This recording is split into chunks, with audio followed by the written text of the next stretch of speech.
Good day. We know in Canada, 1 in 4 Canadians skips their pill, doesn't fill out a prescription because it's too expensive.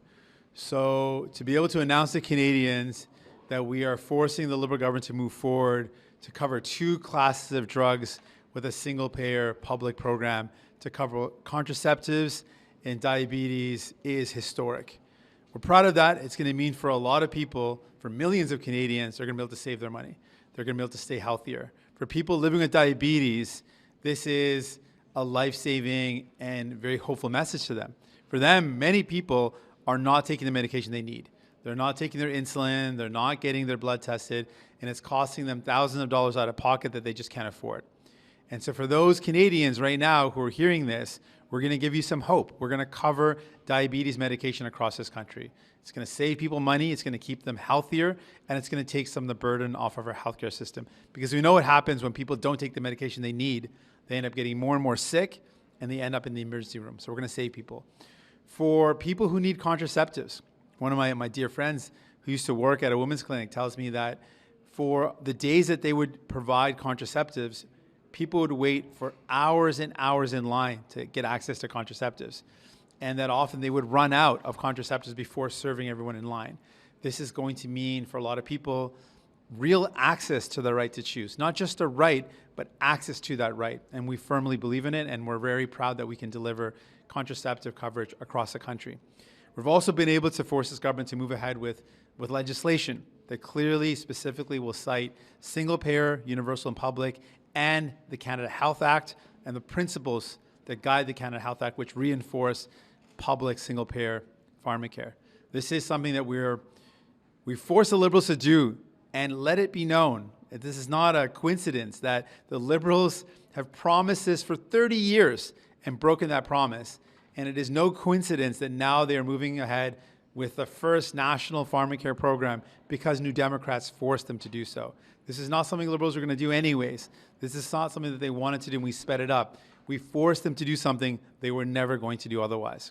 And we know the Conservatives, where they stand on this. They want to cut health care.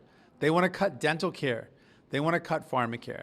They want to cut investments that make people's lives better. That's what Conservatives do. Ask anyone who lives in a Conservative province, Conservatives cut health care, education, everything that families and workers need. It's no different at the federal level. That's exactly what they want to do. So we are going to continue to push forward and make sure people can get some relief, get some break, and put money back in their pockets. I also want to talk about the Liberals' recent legislation. They finally announced steps to move forward on online harm. They promised to do so 100 days after the election. Now we're at almost 800 days. Their inaction has meant that kids were harmed, that kids actually were exploited online because they failed to act. So of course we support action to keep kids safe online. We know that there's so much danger and harm to kids happening online. We want to prevent that. Of course, look at the details of the legislation, but this general principle is something that we support. What we're concerned about, though, is that Conservatives don't want to protect kids and instead want to cater to billionaires like Elon Musk and Mark Zuckerberg, who have no interest in protecting kids, who have allowed online harm to continue and have not put in place any safeguards to protect kids. So that's something that Conservatives are going to have to answer to families and to kids, why they would rather protect Elon Musk than children being exploited online. I'll do that in French and then I'll take your questions. Donc, on est fiers qu'on ait forcé le gouvernement libéral d'aller de l'avant avec l'assurance médicaments universelle. Commençons avec 2 classes de médicaments, les médicaments contraceptifs et les médicaments pour les diabétiques. Ça va sauver beaucoup d'argent pour les gens, mais ça va aussi sauver les vies parce qu'on sait qu'il y a plusieurs Canadiens à travers le pays qui ne peuvent pas se permettre d'acheter les médicaments dont ils ont besoin. Donc, on est fiers qu'on a forcé le gouvernement d'aller de l'avant. On doit aussi dire que les libéraux ont promis de mettre en œuvre une assurance médicaments universelle pour 30 ans et ils ne l'ont pas fait. Et c'est clair que c'est notre pression qui a forcé le gouvernement de le faire et sans avoir notre pression, les libéraux n'ont jamais fait ça. On n'aurait dû jamais faire ça. Et on sait qu'avec les conservateurs, ils veulent couper les investissements dans les soins de santé. Ils veulent couper l'assurance médicaments, couper les soins dentaires. Elle veut couper tous les investissements dans les gens. C'est exactement ce que les gouvernements conservateurs font et c'est exactement ce que ce chef de parti conservateur veut faire. On va continuer de mettre la pression sur le gouvernement pour livrer l'aide aux gens et on est fiers de ce qu'on a accompli. Finalement, je veux toucher le projet de loi concernant méfaits en ligne pour les enfants. Ça, c'est quelque chose de tellement important. On sait qu'il y a des exploitations qui impactent les enfants. Mais le gouvernement libéral a promis de le faire 100 jours après les élections. Maintenant, c'est 800 jours. Donc, leur inaction, effectivement, a blessé les enfants. Et c'est la mauvaise chose à faire de ralentir ou de traîner des pieds comme ça. Donc, on va voir le projet de loi, mais on appuie l'idée de protéger les enfants. Mais les conservateurs doivent expliquer aux parents et aux enfants pourquoi ils veulent protéger les profits des milliardaires au lieu des gens de web, au lieu de protéger nos enfants. Avec ça, je suis prêt pour vos questions. With that, I'm ready for your questions. Just on pharmacare, Alberta and Quebec have indicated that they would like to opt out of a pharmacare program. What is your reaction to that?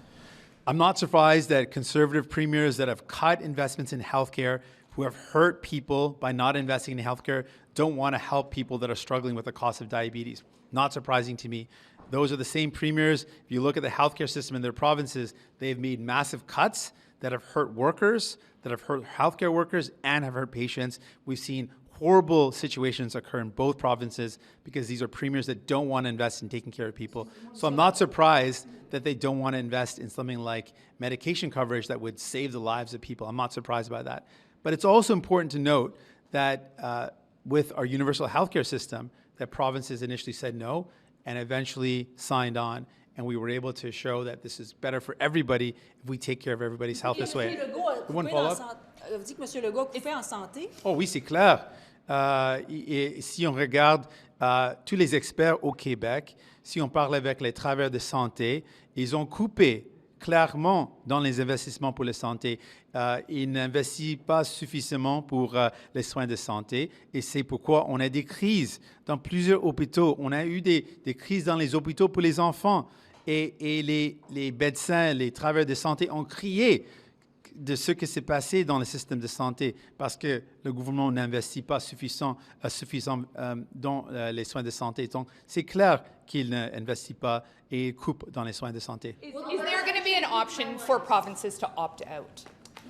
The plan is to work with provinces and negotiate with provinces to cover medication, to provide a single-payer public funding to make sure people can access their medication, whether it's for diabetes or contraceptions. That's the plan, and we'll work to make sure that that's what happens. It's going to require negotiating with provinces, working together, but the plan is to make sure someone who's right now worried that I can't afford my diabetes medication doesn't have to worry about that anymore. Quelle garantie avez-vous que les provinces vont embarquer? On va parler avec quelqu'un de nouveau. Alberta says already that it is going to opt out of the program. So how are you going to make this work? So that's kind of what happened when we talk about universal health care. At the time, the exact same thing happened. Not every province wanted to sign on. Provinces took time to actually agree to sign on. But what happened was provinces had universal health care in some places, and people said, well, we're getting our coverage. And then people said, well, why aren't we getting our coverage? I think it'll be very difficult for the Premier in Alberta to explain to people in Alberta who can't afford their diabetes medication why they're turning down an investment that would cover everyone in that province for their insulin and for their medical devices necessary for diabetes. I think that's going to be something that the Premier in Alberta will have to explain to their citizens why they're refusing to take action that would save lives, save money for those people, and improve our healthcare outcomes. Does legislation include timelines for other types of drugs? You've singled out only 2 types of drugs. So what's become very clear to me is that we have to fight very hard for these 2 classes of drugs and for the legislation. That if we want to complete the work of pharmacare, the Liberals are not going to do it. It's going to require electing more New Democrats. We are the only ones committed to a public healthcare system that's well-funded. We're the only ones committed to a universal pharmacare that covers everybody and covers all drugs. So if people want that to happen, the only party that is committed to that, the only leader that's committed to that is me and the New Democratic Party. Comment des négociations pourraient nécessairement aboutir avant les prochaines élections? quand on voit qu'il y a déjà des provinces qui ne veulent rien savoir de votre projet, alors qu'après une élection, on ne sait pas ce qu'il adviendrait de votre projet de loi, hypothétiquement une loi à ce point-ci, elle pourrait être abrogée par un prochain gouvernement. Donc, on a déjà 2 provinces qui ont montré un intérêt. La Colombie-Britannique a déjà fait ça avec les médicaments contraceptifs. Donc, ils ont déjà couvert ça. Donc, on peut négocier avec cette province pour l'aide fédérale pour le fait qu'ils ont déjà investi. Donc, ça, c'est un exemple. Et le Manitoba est aussi a promis de couvrir les médicaments contraceptifs. Donc, première ministre Kenu a déjà dit que c'est quelque chose qu'il veut faire. Donc, on a une offre maintenant de le faire avec les niveaux fédéraux en travaillant avec les provinces. Donc, il y a déjà 2 provinces où on peut le faire et on peut continuer comme ça. C'est exactement la même chose qui s'est passé dans le passé avec notre soin de santé. On a travaillé ensemble avec les autres provinces.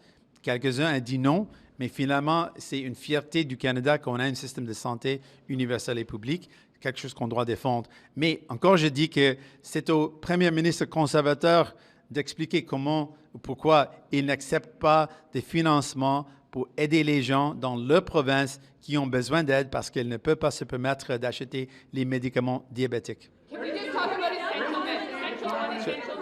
You have the confidence in supply agreement now. What's left to do, and do you think this deal will go all the way to June next year?